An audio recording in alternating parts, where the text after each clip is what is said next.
Donc bonjour, donc résumé du cours sur le chapitre cinématique et explication aussi des exercices types. Alors, les différentes notions. Alors, le vecteur position. Donc on a un point M qui se déplace dans un plan, hein. Donc ça saute comme ça. On note les différentes positions du point M avec une notation. Alors ici le point M est à la date T0, on peut le noter comme ça.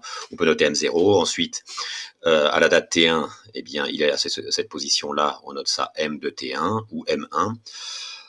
Et puis une position quelconque, on met M de T1 ou M tout court. Et comme on repère la position du point M, eh ben par son abscisse X et son ordonnée Y. Et X et Y sont contenus dans une grandeur qu'on appelle vecteur position, et c'est le vecteur OM hein, qui rejoint l'origine au point mobile M. Hein. On appelle ça un point mobile. Hein. Alors, comment est exprimé le vecteur position? De différentes façons. Donc là, on précise bien on détaille un petit peu tout, c'est-à-dire que on précise que le vecteur OM dépend du temps, hein, c'est une fonction du temps, que l'abscisse dépend du temps, l'abscisse varie, hein, l'ordonnée varie hein, de ce point, l'abscisse et l'ordonnée varient, et on précise les vecteurs unitaires. Alors on n'est pas obligé de mettre entre parenthèses temps, on peut mettre ça comme ça, ou encore plus synthétique, encore plus résumé, comme ceci. Hein. Voilà, vecteur position. Vecteur vitesse. Alors, vecteur vitesse, c'est le vecteur V de t, donc c'est la même chose. Donc, le vecteur vitesse, bon, vous savez, il est tangent à la trajectoire dans le sens du mouvement, comme ceci. Et donc, il a des coordonnées Vx, Vy. Hein, donc, par la pensée, on met un repère hein, avec la base IJ hein, qui est ici. Simplement, on le met là, sur le point M mobile. Et le vecteur vitesse a des coordonnées Vx, Vy. Donc, même processus. Hein, voilà, les différentes façons de noter le vecteur vitesse. Alors, le vecteur vitesse a une définition mathématique. Le vecteur vitesse, c'est la dérivée du vecteur position, hein, qu'on note de deux façons. Voilà. Alors concrètement, qu'est-ce que ça veut dire la dérivée d'un vecteur? Eh bien, c'est la dérivée de ses coordonnées. Voilà. Donc, pour trouver les coordonnées du vecteur vitesse, il faut dériver les coordonnées du vecteur position. Alors, petite remarque, ce qu'on cherche, parce que c'est un peu abstrait, l'abscisse et l'ordonnée d'une vitesse, c'est un peu abstrait, ce qu'on cherche, nous, c'est la vitesse du mobile, la vitesse réelle. Et bien, pour ça, il faut chercher donc la norme du vecteur, hein, donc ça, c'est une norme, hein, voilà, norme du vecteur vitesse. Et voilà la formule. Alors tous, bon, je mets pas, j'encadre pas en rouge parce qu'en fait tout ça il faut le connaître. Hein. Voilà, donc tout ça c'est en rouge en fait. Hein. Tout ça c'est à connaître. Hein. Donc voilà, et ça donne la valeur de la vitesse en mètres par seconde. Hein, voilà. Donc Vx et Vy sont les coordonnées. Hein. Alors ensuite, pareil pour le vecteur accélération, hein, même chose, hein, donc trois façons de noter, bon, les différentes façons de noter le vecteur accélération. La définition du vecteur accélération, eh bien, c'est la dérivée du vecteur vitesse. Voilà. Et concrètement, la dérivée du vecteur vitesse, eh bien, c'est la dérivée des coordonnées du vecteur vitesse. Voilà. Alors, premier type d'exercice. Donc, on vous donne l'expression du vecteur position, et il faut trouver les coordonnées du vecteur vitesse et les coordonnées du vecteur accélération. Ce sont les inconnus. Alors, pour rédiger, hein, on met la relation, donc puisqu'on connaît la position, on va chercher la vitesse parce qu'on a la relation entre les deux. Hein, donc, on met la relation entre vitesse et position. Ensuite, on met les coordonnées du vecteur vitesse, c'est la dérivée de la position. Hein. Donc, on dérive x de t, si on dérive x de t, on trouve 3. On dérive ensuite y de t pour trouver l'ordonnée de la vitesse, donc ça fait moins 16t plus 7. Voilà. Une fois qu'on a le vecteur vitesse, eh bien, on cherche le vecteur accélération, parce que voici la relation entre les deux. On met les coordonnées du vecteur accélération, qui sont donc c'est la dérivée de la vitesse. Hein. Donc dérivée d'une constante, ça fait 0, et dérivée d'une fonction, de cette fonction-là, ça fait moins 16. Voilà le premier type d'exercice. Bon, c'est pas très courant, mais ça arrive. Ensuite, on étudie particulièrement les mouvements rectilignes, donc il faut connaître la définition. Mouvement dont la trajectoire est une droite ou un segment de droite. Alors je fais une petite remarque, hein. Si on a un mouvement dans l'espace, il faut 3 coordonnées pour repérer le point, hein. X, Y, Z, hein, avec 3 axes perpendiculaires les uns aux autres, hein. Un mouvement dans le plan, comme on vient de le voir, 2 coordonnées, et un mouvement rectiligne, il faut une seule coordonnée, hein, pour positionner. Et il y a aussi une seule coordonnée pour la vitesse, hein, puisque le vecteur est tangent à la trajectoire, donc il y a forcément une seule coordonnée pour la vitesse et une seule coordonnée pour l'accélération, hein. Donc voilà comment on peut noter le vecteur, les 3 vecteurs, mais ça se note pas trop avec cette notation-là, puisqu'il n'y a qu'une seule coordonnée. Alors on peut le noter aussi comme ça, on note les vecteurs comme ça, hein, ouais, donc il n'y a qu'une seule coordonnée. Et donc, du coup, comme il n'y a qu'une seule coordonnée, quand on étudie les mouvements rectilignes, en fait, on ne met pas les vecteurs, hein. On écrit que ça, hein, x, x, vx et ax, hein. Et d'ailleurs, ça, on appelle ça les équations horaires, hein. Équation horaire du mouvement. Horaire du mouvement. Voilà, donc quand on étudie les mouvements rectilignes, on écrit que ça, on ne s'occupe pas trop des vecteurs. Bon, voilà, ils sont là en fait, hein, mais on les écrit pas. Alors, deuxième type d'exercice qu'on peut vous demander, on vous donne des trajectoires comme ça, et puis on vous demande de donner le nom, de préciser le type de mouvement. Donc mouvement rectiligne uniforme, mouvement rectiligne accéléré, mouvement rectiligne retardé, hein, puisque les points sont de plus en plus serrés, et là les points sont de plus en plus éloignés au cours du temps. Donc comment on caractérise un mouvement, théoriquement un mouvement rectiligne accéléré? Eh bien on voit, bon ça vous, voilà, faut le savoir, hein, les vecteurs V et A ont le même sens, et là, pour le mouvement retardé ou ralenti, un rectiligne, A et V ont des sens opposés. Voilà. Donc, voilà pour ça. Alors, 6. Alors, il faut être rigoureux, hein, dans la notation des grandeurs, hein. Voilà, donc voilà, pour le vecteur vitesse, j'ai mis un petit peu les différentes grandeurs qu'on peut écrire, hein. Donc le vecteur V avec une flèche, il s'agit du vecteur vitesse, c'est une flèche. Vx, c'est l'abscisse de la vitesse, hein, c'est une fonction.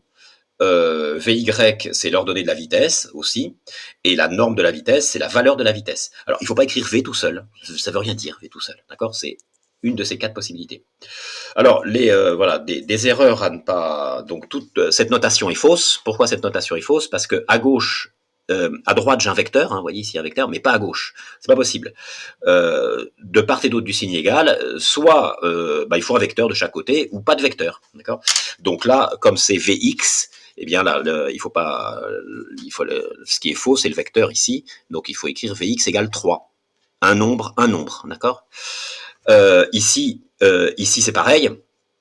Donc, alors il s'agit, donc ici on a un vecteur, ici il n'y a pas de vecteur, donc c'est faux. Donc bon, alors par exemple, ce qu'il aurait fallu sans doute écrire, c'était peut-être ça, 5t au carré plus 4 fois le vecteur unitaire i. Vecteur, d'accord? Un vecteur est égal à un vecteur, un nombre est égal à un nombre, une fonction est égale à une fonction. Et pareil, ça c'est absolument faux. Il y a donc on a vz de t, c'est une fonction, et là on met une flèche. Donc là il faut écrire vz sans flèche égale 9t plus 5. Voilà, hein, fonction, d'accord? Donc faites attention, il faut faire attention à ces notations, c'est des grosses fautes, hein. Si vous écrivez ça, c'est des grosses fautes. 7. Troisième type d'exercice. Alors j'ai mis 2 points d'exclamation parce que ça c'est classique, c'est très très classique, on le fait souvent, voilà. Donc la donnée, voilà les données. Donc on lance un caillou à une hauteur de 1,5 mètre, hein, et puis on le lance vers le haut avec cette vitesse-là, hein, et l'accélération vaut ceci, hein, donc c'est sur l'axe des z, donc AZ vaut moins 10. Ça c'est les données. Et les inconnus, eh bien c'est la vitesse et la position. Donc on part de ce qu'on connaît, hein, et on va chercher donc la vitesse, puisqu'on a ce qu'on connaît, c'est l'accélération, et donc il y a un lien entre l'accélération et la vitesse. Donc on met la définition, voilà. Donc l'accélération, c'est la dérivée de la vitesse. Donc notre accélération, c'est ce qu'on connaît, on met moins 10, et on intègre l'accélération pour trouver la vitesse. C'est-à-dire que si quand on dérive ça, on doit trouver ça. Quand on dérive la vitesse, on doit trouver l'accélération. Donc c'est le cas, hein. Si je dérive ça, je trouve ça. Alors ça, on appelle ça la constante d'intégration, et ça vaut toujours la valeur de la vitesse initiale, hein, la valeur à t égale 0. Hein, la valeur de v de z à t égale 0. Donc effectivement, à t égale 0, la vitesse initiale vaut 5. Okay. Une fois qu'on a la vitesse, et bien on va chercher la position, parce qu'on connaît le lien entre les deux. La vitesse, c'est la dérivée du vecteur position. Donc la vitesse, l'équation des vitesses, hein, c'est celle-ci, hein, l'équation des vitesses. Donc j'intègre l'équation des vitesses pour trouver la position, donc z de t. Alors n'écrivez pas, faut pas écrire par exemple OM, hein, OM égale ça, hein, c'est faux. Hein. Voilà, OM c'est lié au vecteur, donc la coordonnée c'est z. Hein. Donc on intègre, donc on dérive, si on dérive ceci, on trouve bien cette fonction. La constante d'intégration, c'est toujours eh bien, t égale 0 pour la fonction étudiée, c'est-à-dire z de 0. D'accord, z de 0. Alors on aurait pu mettre ici 1,5 hein, à la place de z0. Voilà, ça c'est un type d'exercice très important. Quatrième type d'exercice, la même chose mais graphique. Donc voilà les données qu'on vous donne. On vous donne ce graphe, Vx de t, et on vous dit à t égale 0, une voiture accélère, sa position initiale vaut 500 mètres. D'accord. Et donc comme on a Vx, eh bien on cherche les autres équations horaires, c'est-à-dire Ax de t et x de t. D'accord. Eh bien comme donc ce qu'on a, c'est, alors je vais d'abord faire l'accélération. Eh bien on sait que l'accélération c'est la dérivée, hein, la dérivée de la vitesse. Hein, donc je l'écris en coordonnées comme ceci. Donc ici j'ai la fonction Vx de t. Hein, j'ai la fonction Vx de t. Et donc dans mon énoncé, ceci correspond donc la dérivée de cette fonction correspond au coefficient directeur. Hein. Donc ceci, le coefficient directeur, ça correspond à la dérivée de la vitesse. Donc je cherche le coefficient directeur, hein, coef directeur, voilà,